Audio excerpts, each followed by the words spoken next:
Hi, I'm Hilary from Jiggery Pokery Embroidery Kits.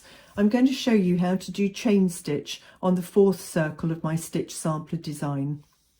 I've made it a bit easier for you by making sure that the circles you're stitching are not completely even, perfect concentric circles, because that just makes the job harder for you if you find your chain stitch a little difficult to control.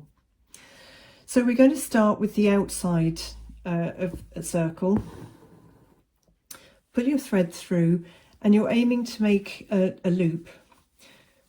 Put your needle back down pretty much where you first brought it up, keeping the thread out of the way so that you've got a loop shape there, and then pull your needle up through the loop so you've got the thread behind it. You can see it coming there and forming the stitch behind.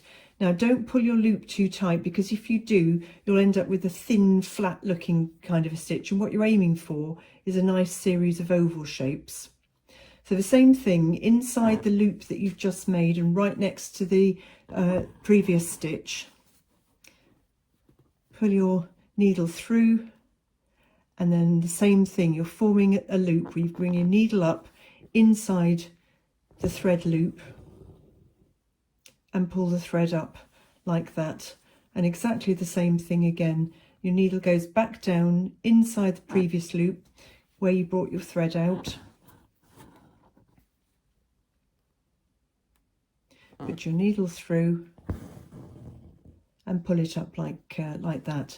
And to finish off chain stitch, you just do a little tiny stitch over the top of the thread loop like that, so the thread loop is held in place by a little tiny stitch so that the loops don't come undone.